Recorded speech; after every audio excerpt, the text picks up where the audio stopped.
Olá, olá, boa tarde a todos, boa noite. Eh, Cá nós estamos então para fazer o nosso primeiro livro desta série de 2 semanas. Nos propusemos a fazer reflexões acerca da vida da igreja em si e vamos ter uma série de convidados cá presentes para trocarem algumas ideias conosco. Nós denominamos como tema para essas nossas conversas, conversas pontuais, onde nós vamos ter a oportunidade de falar de coisas pontuais acerca do que nós estamos a viver na atualidade relativamente à questão da pandemia. Essa influência que a pandemia tem sobre a vida da igreja, a vida dos crentes. Eh, Nossa visão é que as nossas conversas estejam centradas no reino e disseminar esse reino por todas as casas. Hoje eu trago para vocês um convidado especial, que é o Pastor Hélio. Pastor Hélio, ele tem 29 anos, é pastor da igreja Videira Quilamba, que na verdade é uma igreja em células. Ele é licenciado em gestão e marketing e trabalha como bancário há cerca de 10 anos. Atualmente ele também, mesmo no banco, ele trabalha como subgerente. Ele é casado e tem um filho e uma esposa maravilhosa, como ele mesmo acabou por nos confessar. Nós vamos hoje falar sobre a visão de Deus para os tempos da pandemia. Nós sabemos que cada um de nós tem o seu propósito e de alguma maneira ele procura, de alguma maneira procuramos cumprir o propósito de Deus sobre as nossas vidas. E a nossa conversa hoje pontual será em torno disso com o pastor Hélio. Eu vou tentar agora chamá-lo para ver se ele entra para podermos continuar aqui a nossa conversa. Acima de tudo, nós queremos que seja um tempo bom, um tempo de reflexão, um tempo de aprendizagem e que cada um de nós possa exatamente contribuir para edificar e trabalhar sobre a vida de cada um dos ouvintes e cada um que está a nos ver a essa hora. Eh, eu vou tentar chamar aqui o pastor Hélio para ele poder entrar e começarmos então a nossa conversa.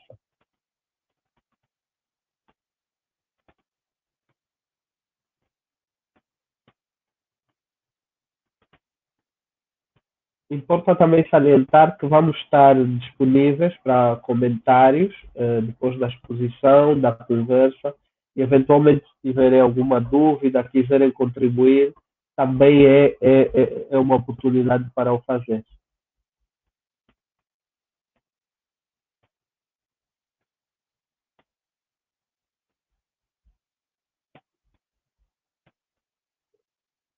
Estamos a tentar chamar aqui o pastor Hélio para poder entrar na nossa conversa.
como sabe, as tecnologias, por vezes, elas não são muito fáceis e estamos a nos adaptar. É a primeira vez que entramos, então vamos esperar mais um bocadinho. Eu já consegui falar com o pastor, ele vai entrar dentro de momentos. Vamos poder aguardar. Como eu estava a dizer, eh, há vários segmentos nessa altura a falarem de várias questões e várias coisas relativamente sobre a vida das pessoas. E nós queremos nos propor também a falar da vida dos cristãos, aquilo que de facto é importante para nós, aquilo que faz falta na vida da igreja, aquilo que nós precisamos. Então, nós fomos, durante esses 45 dias que passaram, fomos escolher e ouvindo várias pessoas e trabalhar exatamente para que isso, para coletar temas que têm a ver com a nossa realidade e conversarmos de forma pontual e chegarmos até um consenso. Então, cada um de nós é exatamente desafiado a estar presente e a contribuir nestas conversas pontuais. O pastor já está online, eu vou agora adicioná-lo aqui. Pastor, ok? O pastor Yeah, acabou de olá. sentar, foi pego de surpresa. Olá, pastor. Eh, Olá, Abel. Pensei como já conversamos no off, já estamos online, as pessoas já estão aí à espera da sua palavra e da sua visão sobre aquilo que efetivamente tem recebido de Deus e tem trabalhado para o reino do próprio Deus. Eu vou dar assim uns minutinhos para o pastor se apresentar, falar de si, o que tem feito. Tem a palavra. Bom, boa tarde a todos, ainda não é boa noite, né? Embora tenhamos combinado para as 18 horas.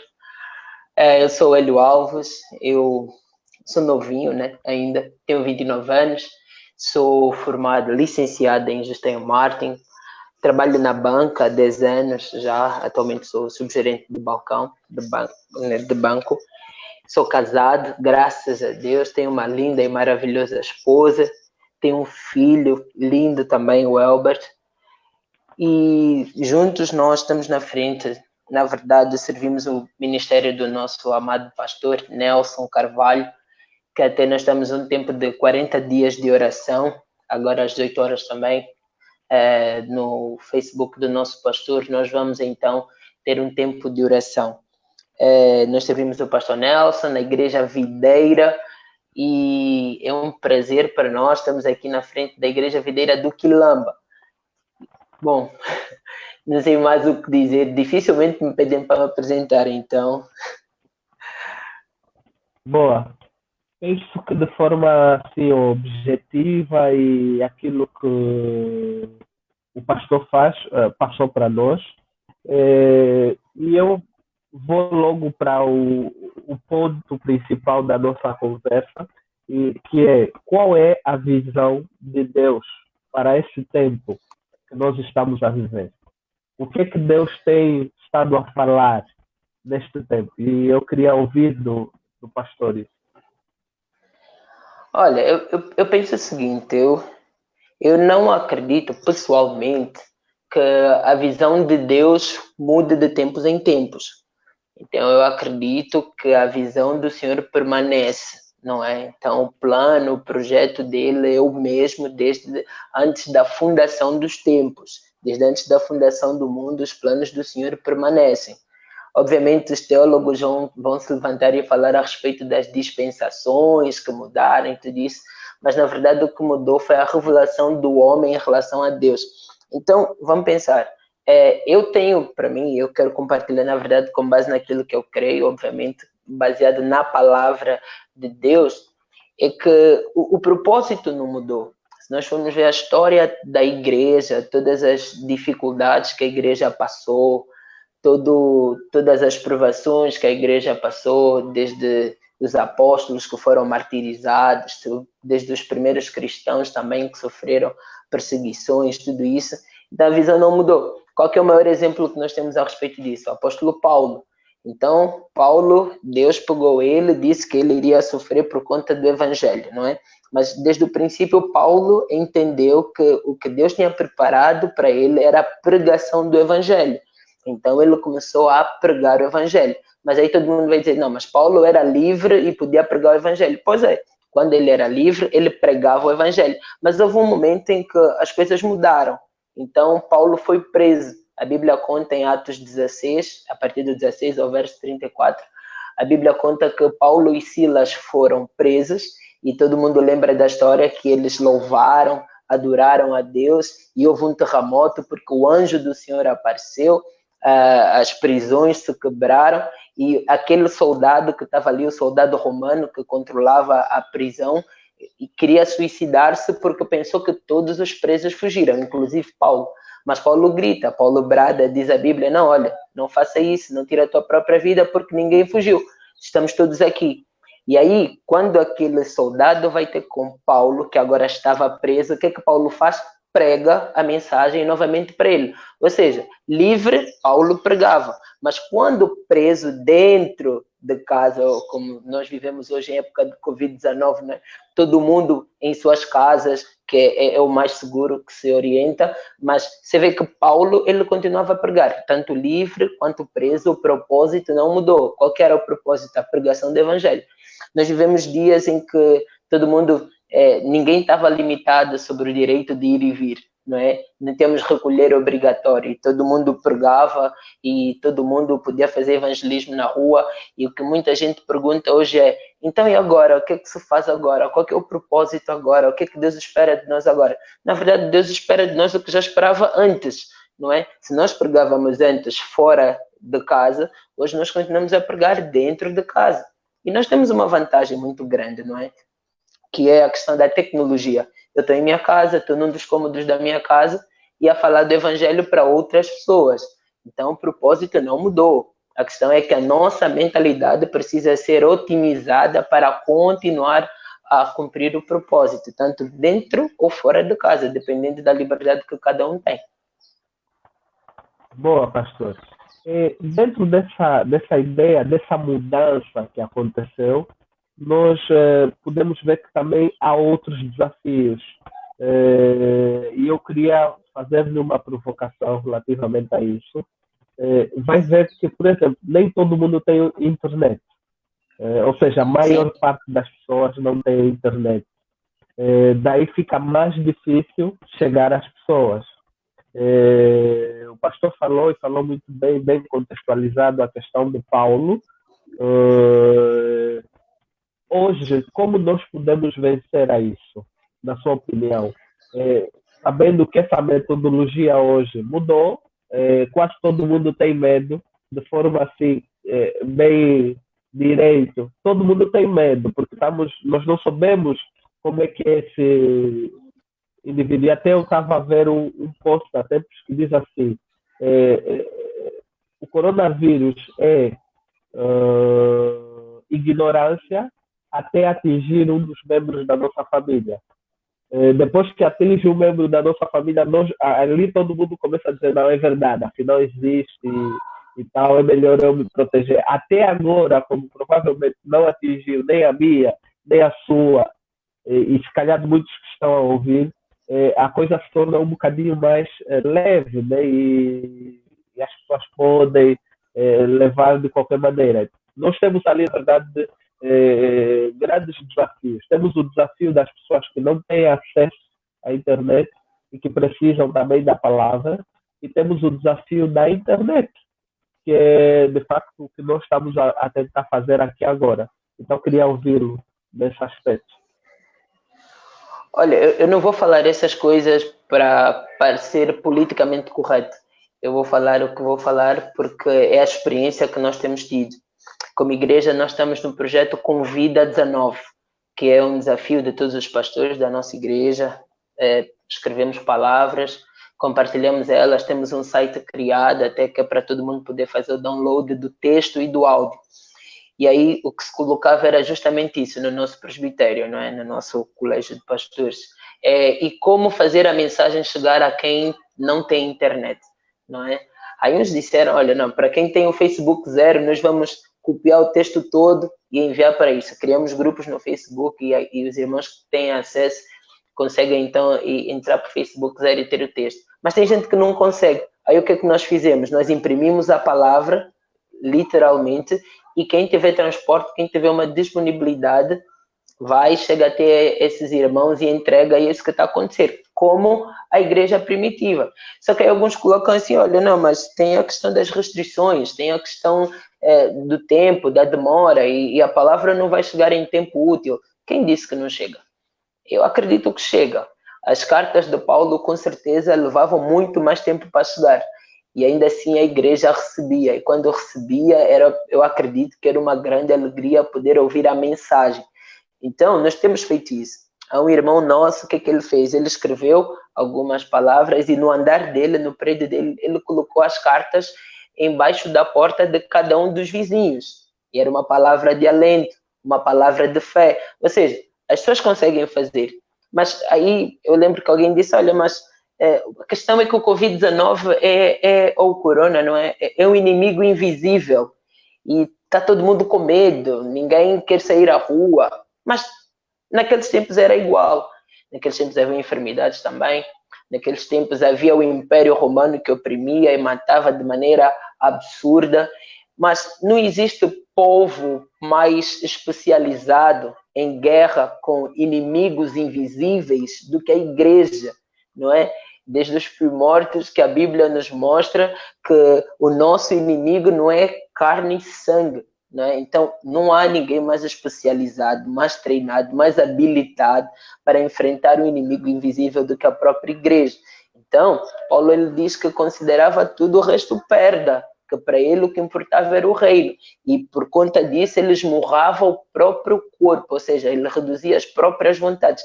Então hoje todo mundo quer se salvaguardar. Ótimo, não tem problema nenhum. Todo mundo quer cuidar de si mesmo. Ótimo, não tem problema nenhum. Mas a questão é qual que é o valor do reino para si. Se nós colocarmos o reino realmente em primeiro lugar, nós esmurramos o nosso corpo.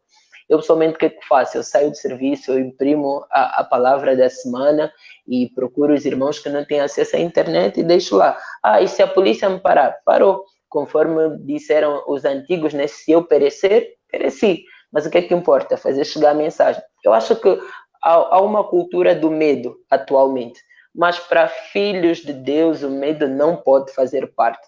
Nós somos aqueles que foram chamados para ser os bravos, os corajosos, né? A palavra fala que o amor lança fora o medo. Quanto mais eu medito na questão de que eu sou amado por Deus, então, mas eu vou entender que eu sou guardado também, não é? O Evangelho diz, se ele não negou o seu próprio filho, não nos dará também, juntamente com ele, todas as demais coisas. Então, saúde é algo que vem também, proteção é algo que vem também. Os moravianos, eles vendiam-se como escravos para pregar o Evangelho. A nós, eu acredito que nós somos uma geração muito privilegiada. Os nossos pais na fé não tiveram a oportunidade de enfrentar o que nós estamos a enfrentar nos dias de hoje. Ter que pregar o Evangelho, não é? Sendo que não há nenhuma restrição religiosa, não é? O Estado é laico, não diz que ninguém pode adorar a Deus, pelo contrário, né? Mas só que nós não conseguimos fazer as reuniões. Tudo bem, mas ninguém te impede de deixar uma carta, ninguém te impede de fazer uma live. Ok, você pediu para não falar sobre a questão tecnológica, né? Mas são limitações que no passado tiveram e venceram, não é? Então é possível, sim, e nós temos experimentado isso. Nós temos testemunhos de gente que foi curada, ou vice. Teve gente que foi curada de enfermidades porque leu a mensagem, e eu creio que a mensagem tem poder para isso, o Evangelho tem poder para isso. Teve gente que foi curada de cegueira também, vimos os testemunhos, demos os testemunhos, está tudo na nossa página da Igreja Videira, Quilamba, também você pode acompanhar. Então, por quê? Porque tem gente em meio ao medo que tem se levantado com coragem, porque senão o Evangelho vira apenas algo escrito, vira apenas uma história de ilustração, mas não é muito mais do que isso. E aqueles que entenderem que o Evangelho é muito mais do que uma ilustração, né? Esses vão experimentar de algo sobrenatural. Eu, pessoalmente, sinto-me privilegiado em viver essa época e poder fazer algo em prol do reino. Muito bom, pastor. Diante disso, eu já falou ali já falou de desafios, mas quero adicionar mais algum desafio que tem tido nesses últimos 45 dias, como a nível ministerial, quer para si, quer para a igreja. Quais têm sido os desafios? Olha, eu preciso falar, eu acho que esse tem sido a situação que mais tem mexido com todos os pastores, com todos os líderes da igreja, de qualquer denominação, é a questão presencial. Primeiro porque nós somos o africano por si só já é um povo quente, né? Gosta de estar junto, gosta de abraçar, gosta de gritar. Eu gosto daqueles louvores assim com muito barulho, gosto muito da festa africana. Mas isso, a ausência dessas nossas reuniões, a ausência dos cultos, a ausência de poder olhar realmente no olho dos irmãos, de poder sentir a emoção dos irmãos, de poder dar um abraço e dizer: meu irmão, conta comigo, conta com as minhas orações.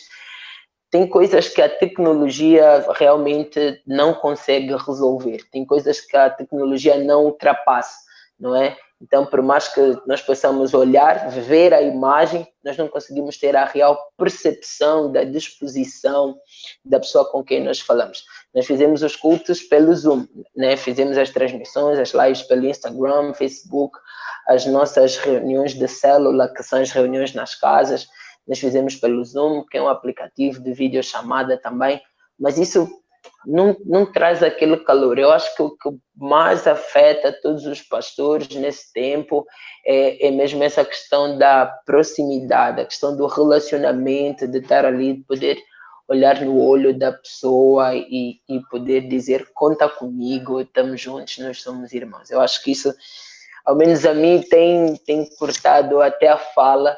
Sempre que eu falo com os irmãos, emociono-me a respeito disso, porque faz muita falta. Eu sou muito igrejeiro e esse tempo de estar afastado assim, nós sentimos bastante a falta dos irmãos. E nessa altura dá para ver mesmo que a escolha que nós fizemos, né, de ministério, estar com os irmãos, que realmente é isso que Deus nos chamou para fazer. Sentimos muita falta.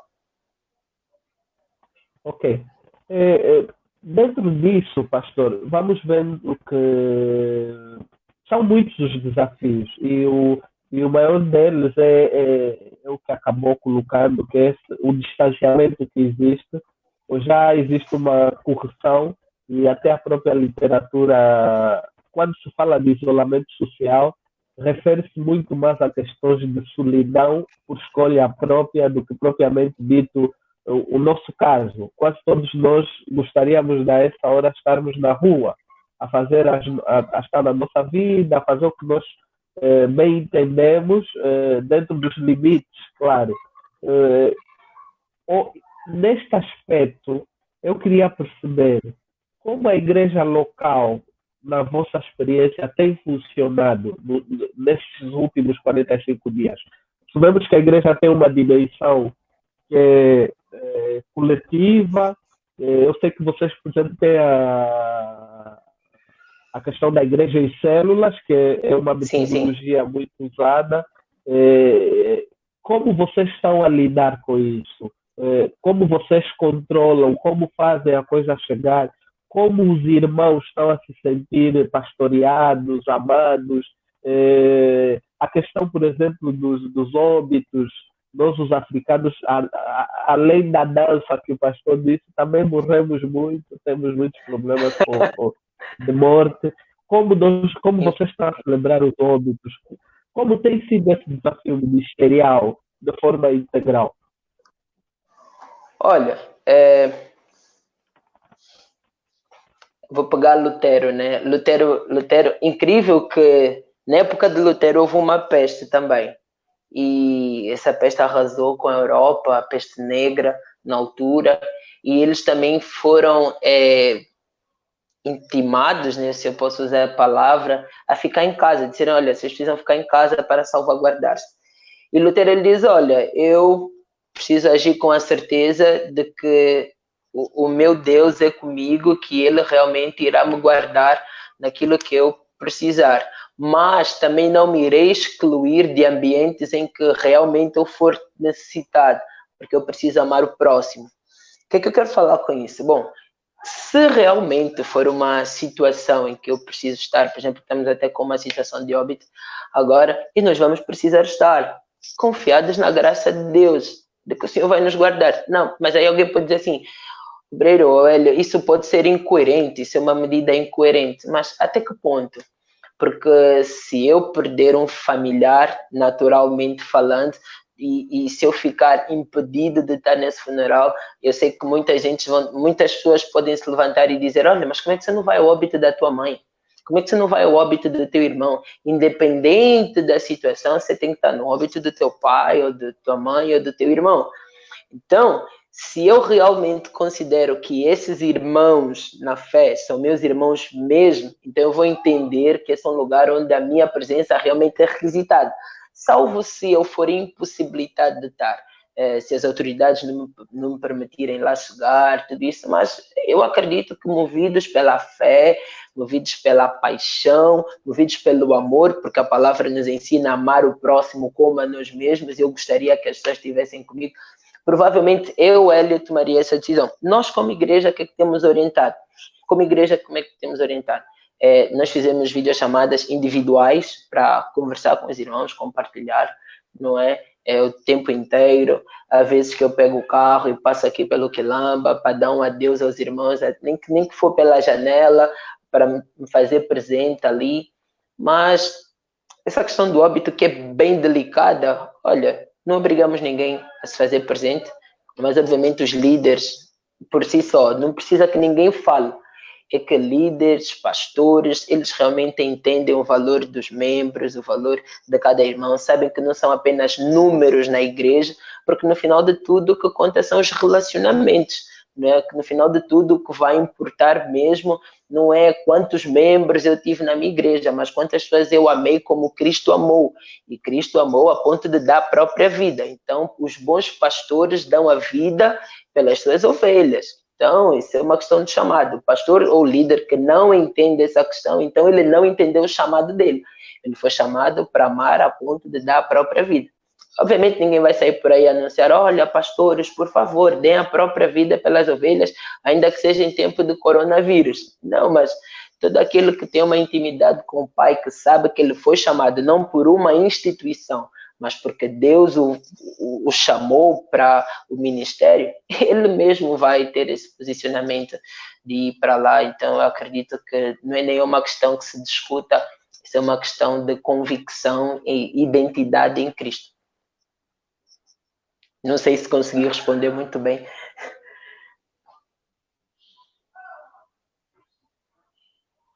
Estás com o microfone desligado. Obrigado. Percebi muito bem o que o pastor disse. E permita também fazer um comentário sobre essa questão do chamado, do amor que o pastor dá pelas ovelhas. Né? Se nós olharmos para a perspectiva bíblica, nós vamos entender que eu gosto muito de falar do exemplo de Paulo e Barnabé. Paulo ele estava voltado para as multidões, para o mundo. E Barnabé estava voltado para os relacionamentos, para as pessoas, de forma individual, olho no olho, face to face. E a Bíblia conta lá aquele evento de João Marcos, né? Quando acho que Paulo deve ter passado por causa de João Marcos, era um jovem muito lento, que dormia mais ou coisa parecida. E aí Paulo diz, olha, esse gajo aqui não vai nos levar a lado nenhum, desculpa o gajo, o pastor. Mas Barnabé diz, não, ele fica conosco. Ele fica conosco, mas Paulo não queria. Então chegou aquela fase que eles tiveram que dizer assim, olha, vamos nos separar. Você continua a conquistar o mundo e eu vou cuidar de Barnabé e de João Marcos. E nós vemos que no final da vida de Paulo, o próprio Paulo chama por João Marcos para ir ficar ao lado dele. Então nós vamos ver esse efeito do relacionamental, de cuidar da pessoa, é de facto uma marca muito importante para o ministério pastoral. E se estão a fazer isso, acho que é uma coisa assim mas muito interessante e é uma experiência também para outras pessoas procurarem fazer. Vamos Sim. avançar aqui. Eu tenho aqui uma outra questão relativamente. Que conselho deixaria para a igreja hoje para materializar esta visão? Ok? Sabemos que está difícil, porque as pessoas têm medo, mas nós temos que sair. Eu gostaria de perceber, gostaria de lhe ouvir o pastor a dizer, a dar um conselho, a orientar as pessoas. E aqui queremos chamar a atenção a uma perspectiva um tanto diferente. Não vamos olhar para a perspectiva do pastor. Vamos olhar para a perspectiva daquilo que Efésios diz, né? Aquele que subiu e também desceu, derramou dons para todos. Cada um de nós, de forma... E é essa questão que hoje eu entendo que é um dos maiores ganhos que essa pandemia trouxe, voltou a dar essa ideia da responsabilidade espiritual e individual. É muito comum, sempre nós falamos, não, o meu pastor fez, o meu diácono fez, mas hoje nós estamos nas nossas casas, temos que abrir a Bíblia, ler a Bíblia, interpretar da melhor maneira possível para que nós possamos crescer. Então, eu vejo que essa é uma das grandes e alguém até estava a comparar com o tempo do avivamento da Inglaterra. Ele disse, olha, estamos numa fase de avivamento, porque a igreja mudou dos templos para as casas. E as pessoas hoje oram em casa, leem a Bíblia em casa, e eles vão buscar, estão conectados com o Senhor. Já não tem um pastor para chegar até ele e ele trazer a palavra. Vemos que nós estávamos muito ligados a questões legalistas. Quem tem que fazer isso é o pastor, quem tem que fazer aquilo. Então, eu queria que falasse alguma coisa sobre isso, da sua experiência, de trazer essa responsabilidade individual do cristão, do crente, sobre o nosso dever de levar o reino para toda a criatura. Olha, há que ter um certo cuidado nisso, porque essa questão pode levar a uma dicotomia, né? Você pode ter aqui dois lados. Primeiro, a gente que defende que não é necessário líderes e pastores. Isso é uma tolice, com perdão da palavra. Né? A palavra mesmo que citaste em Efésios fala que uns deu para apóstolos, mestres, doutores, pastores, evangelistas. Então, há uma necessidade para o cumprimento da obra da igreja que essas pessoas existam, os pastores, evangelistas. E eu não falo isso por ser eu falo isso porque Deus, né, Jesus, ele deu esses dons e chamou-nos para isso. Mas há vários outros dons que estão disponíveis para todo o corpo de Cristo, todo o corpo mesmo. Então, lá em Mateus 28, nós vamos ver que Jesus ele disse para pregar toda a criatura, fazer discípulos, não é? Pregar o evangelho, tudo isso. Então, isso é para todo crente, para todo cristão. Nós temos uma visão como igreja que nós declaramos que o nosso encargo é de edificar uma igreja de vencedores, onde cada membro é um ministro e cada casa é uma extensão da igreja, conquistando a nossa geração para Cristo através das células que se multiplicam. Essa é a visão da Igreja Videira, nós como denominação. Por quê? Porque nós acreditamos nisso, no chamado universal de todo crente, que todo crente pode se reproduzir. A questão é que todo mundo foca no membro de 5 talentos, não é? Aquele que canta, que prega a palavra, aquele que, sei lá, é bom a fazer o jogral, aquele que dança, que evangeliza, mas qual que é o princípio aqui? Se nós notarmos essa parábola dos talentos, nós vamos ver que a maior ênfase foi dada àquele que tinha um único talento e enterrou. E ele enterrou por medo. Ele enterrou porque ele achava que o que ele tinha não era suficiente, era pouco. Então, ao invés de eu tentar investir esse talento e correr o risco de perder, melhor enterrar.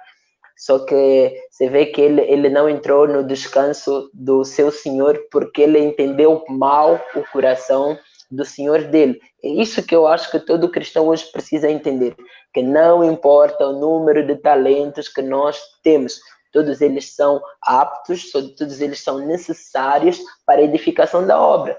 Então, nós hoje estamos em casa, hoje ninguém pode sair, mas eu posso ganhar o meu pai, hoje eu tenho mais tempo para ganhar a minha mãe, hoje eu tenho mais tempo para, sei lá, conversar com os amigos online, ou por onde quer que seja, porque todo mundo sabe, tem pessoas que estão a sair para comprar pão, para comprar água, de alguma maneira alguém está a fazer uma saída arriscada, mas você sabe, todo crente ele foi chamado para expressar a imagem de Cristo.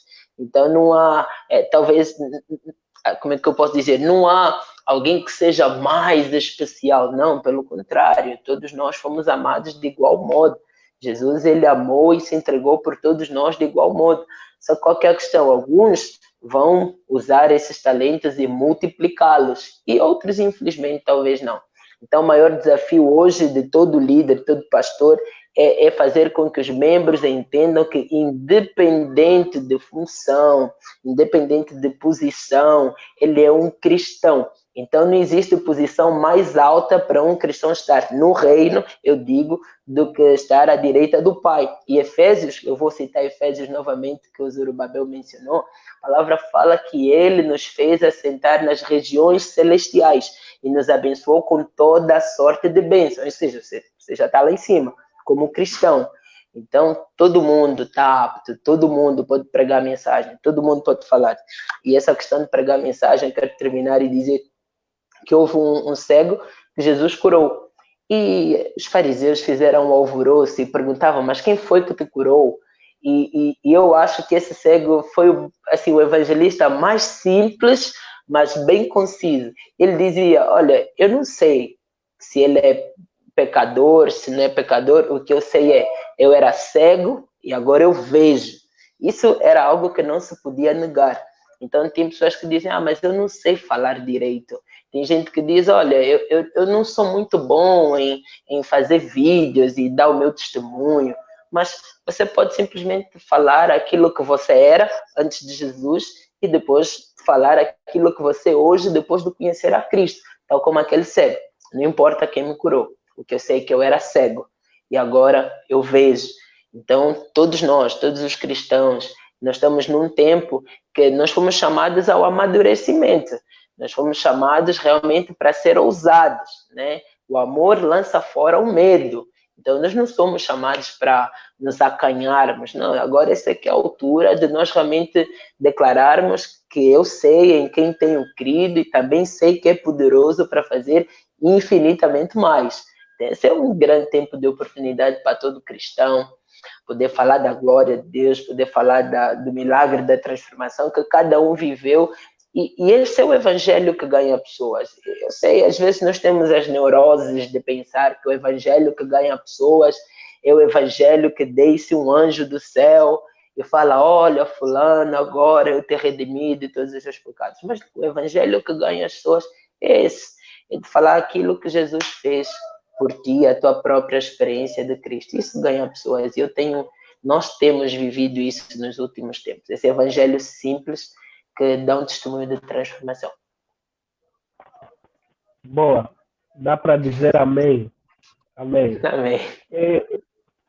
Bom, uma coisa que eu queria aclarar, eu percebo a questão dos dons e o pastorado também, na verdade, é um ofício específico para o tempo. E em nenhum momento estamos a dizer que vamos colocar os pastores de parte, agora todo mundo é pastor. Isso não é verdade. Não.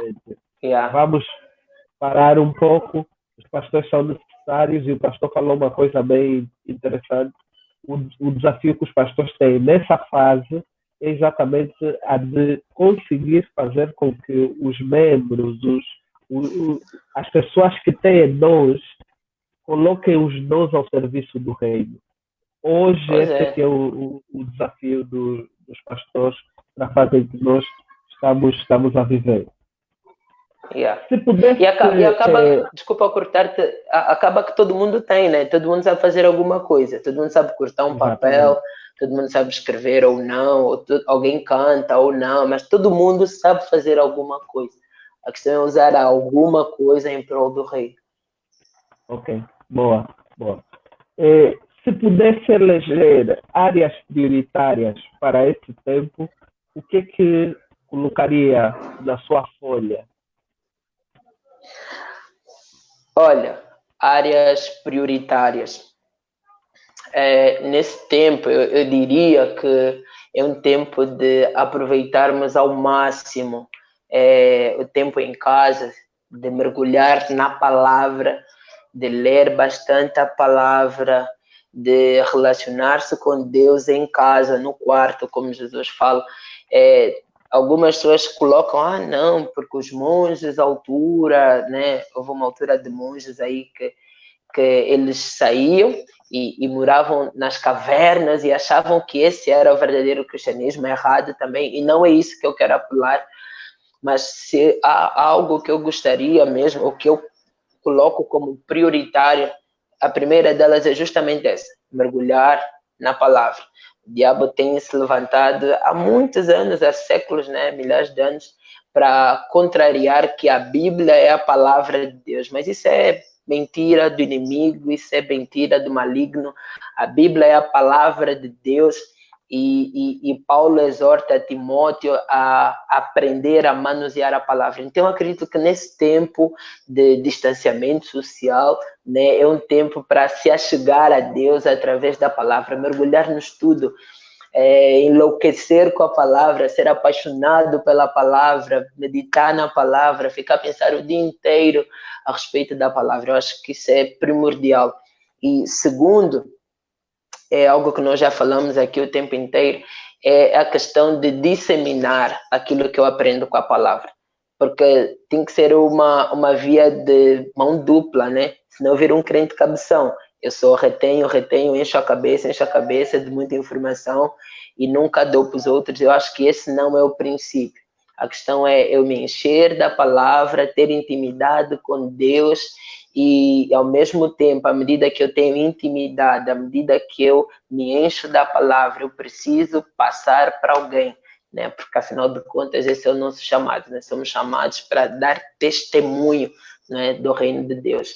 Então, essas são as duas prioridades que eu colocaria, a questão de mergulhar na palavra e, por outra, a questão de dar testemunho a respeito do reino de Deus, porque eu pessoalmente acredito que nós vivemos os últimos dias, não vou dizer que Jesus vem amanhã, mas é bem verdade que há muitos sinais, e há sinais já bem visíveis há alguns anos, não é? Que Jesus Cristo, ele está a preparar a sua volta, ou em breve voltará, e eu creio nisso piamente. Ok. Estamos mais próximos do fim do que, claro, ontem, né? E para quem lê a palavra, acaba às vezes chegando a essa conclusão. Mas como eu tenho tido a liberdade de dizer assim, e aqui passo a citar com um certo saudosismo uma fala do meu pastor, que já é falecido, o pastor Mateus Chaves, ele dizia assim: o crente não deve se preocupar com quando Cristo vai voltar. Na verdade, o crente deve se preocupar em pegar o evangelho, porque se todo mundo não ouvir o evangelho, Cristo volta, de acordo com as escrituras. E Aleluia. essa deve ser, de facto, a nossa responsabilidade. A visão do reino é essa. E seria muito bom que todos nós pensássemos dessa maneira, olhar na perspectiva do reino e não muito na perspectiva pessoal. É, o pastor, ao falar, alguma coisa me despertou a atenção relativamente à questão que a Bíblia fala. A Bíblia fala sobre o apoio social da própria igreja, que é, por exemplo, cuidado com os órfãos e as viúvas. Eu gostaria de perceber, porque eu entendo que isso hoje é uma das coisas que mais. Ou seja, a igreja é muito criticada por causa disso. Por quê? Porque fazem às vezes muitas comparações, do tipo, olha, não, o pastor tem aquilo, mas a viúva não tem nada, o pastor comprou o último carro, mas os órfãos não têm nada. E dá a entender que os pastores são os vilões da história. E eu trago exatamente essa questão para ouvi-lo relativamente a isso. Como é que está o assistencialismo? Por quê? Porque, por vezes, nós estamos nas nossas casas, temos tudo, mas os outros, ou seja, os órfãos, as viúvas, que Jesus até chega de falar que é a verdadeira religião, eles estão lá e não conseguem efetivamente ter o que comer, ter o que vestir. Como estamos em termos disso? Queria saber Acho que é ouvi-lo. Tiago que fala isso, né? Tiago que fala que essa é a verdadeira religião, o cuidado com as viúvas e os órfãos.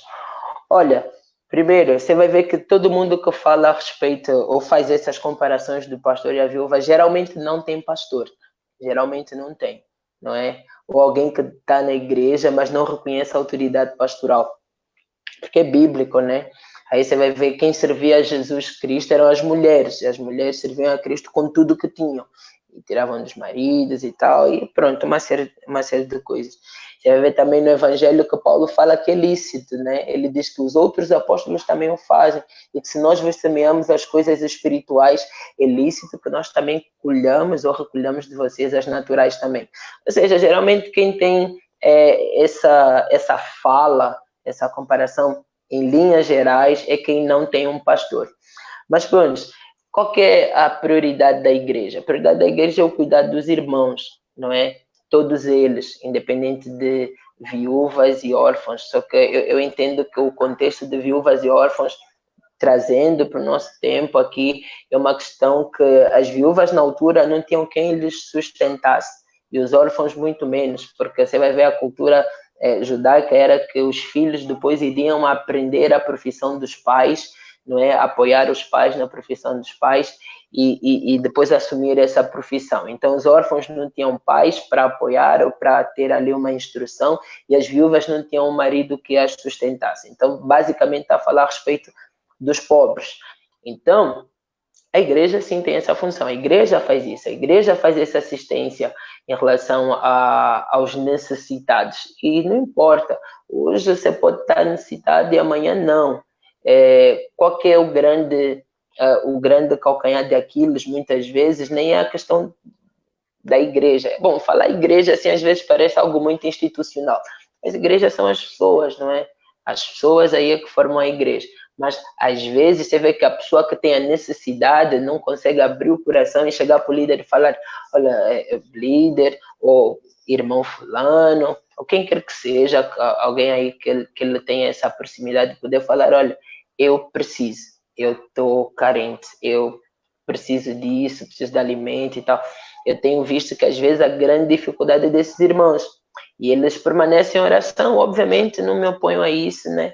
Permanecem em oração e dizem, olha, não, eu tenho a certeza, Deus vai me suprir. Mas, às vezes, a resposta de Deus é aquele líder que está à tua frente, é aquele irmão que caminha contigo, que ligou simplesmente para saber se tu estás bem. Né? Então, você precisa ter o coração aberto para isso. O que é que nós temos feito como igreja? Nós temos distribuído cestas básicas para os irmãos que são carentes, que precisam, alguns ficaram sem salários, alguns estão sem emprego nesse momento ou receberam licença sem remuneração. Então, nós estamos ao tempo todo a conversar com os irmãos, a procurar saber qual é a necessidade, e há vezes que você vai para a casa do irmão, você vê que o irmão não tem nada, mas o irmão também não quer falar nada, não é? Então, simplesmente você leva a cesta básica para os irmãos.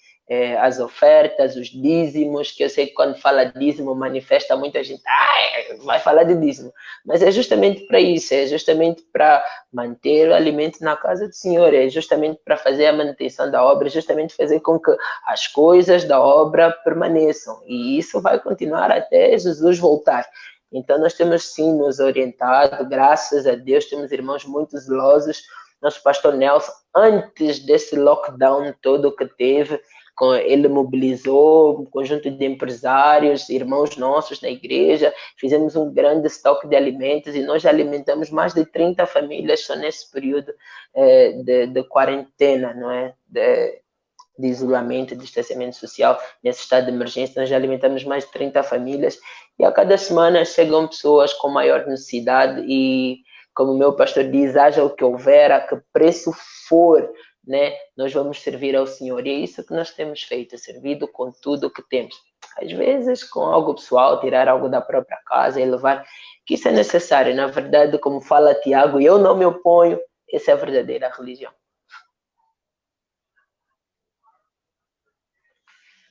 Boa, pastor. Eu tenho que agradecer, primeiro, a disponibilidade. Vou falar como alguns dizem, foi mesmo de Deus. Poder Uau. ter essa conversa pontual com o pastor Hélio. Eu tenho alguma dificuldade de chamar pastor, mas tenho que me acostumar, porque ele mesmo agora é pastor. Então, fazer aqui umas correções, né? Eu ainda não fui ordenado ao ministério, né? Embora esteja na frente da obra como pastor, já eu sou obreiro. Na nossa estrutura, meramente nomenclatura, mas na nossa estrutura nós chamamos obreiro, Hélio, né? E eu estou na frente da obra aqui como pastor da igreja Videira Quilamba. Mas aí todo mundo vai falar assim, não, o pastor Hélio e o Zorobabel tá com dificuldade de me chamar assim. Mas eu lembro que eu tinha, sei lá, eu tinha 14, 15 anos, mais ou menos. E o nosso líder de jovens era o Zorobabel, né? Então, e nós falávamos que o Zorobabel quer ser pastor. Eu acho que ele fugiu. Eu acho que o Zorobabel fugiu desse nome. Bom, nós estamos a cumprir o nosso dom. Estamos a seguir o nosso dom, porque conseguimos fazer com que vocês fossem pastores e vocês hoje estão ali a servir bem a Deus e nós damos graças a Deus por isso. Uau! Cumpriu o chamado, então. Não fugimos, continuamos nas mãos do Senhor, como barro nas mãos do oleiro, e no tempo de Deus, Ele vai trabalhar para que isso, se for da vontade dele, se materialize. Temos que agradecer, então, ao pastor Hélio. Deus abençoe a sua família. Eu Obrigado. queria que deixasse algumas palavras para todos que estão a nos ouvir nesta hora, de coração de pastor, claro.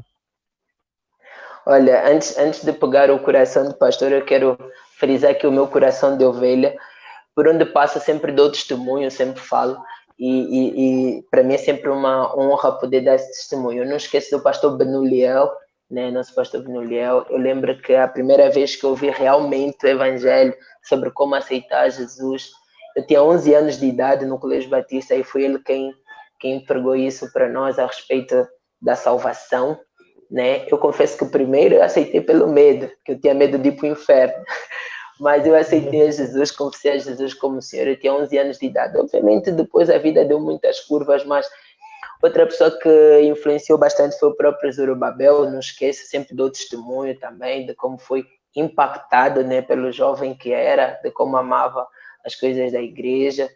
E eu fico muito, muito feliz em hoje poder somar, poder compartilhar, poder falar de vocês para as outras pessoas. Agora, no coração pastoral, eu queria incentivá-los nesse tempo de medo, em que o mundo tem medo, porque o mundo, na verdade, vocês sabem, o último medo do homem é a morte. Não existe medo maior do que a morte. Mas só tem medo da morte quem não conhece a Jesus. Porque Jesus diz que aquele que crer nele, ainda que morra, viverá. Então, esse é um problema que para nós já está resolvido. Então, se o último medo é a morte, tu não tens motivo para andar amedrontado. Nesses dias eu quero incentivá-lo a manter a moral em cima. Nesses dias eu quero incentivá-lo a manter-se fiel à mensagem. Nesses dias eu quero incentivá-lo a encorajar a outros, anunciando a salvação, anunciando a Cristo Jesus, anunciando que há uma eternidade que nos espera em Cristo também. Então você tem motivos para fazer planos, Talvez o mundo não tenha porque tem medo de morrer. Você tem motivos para sonhar e realizar.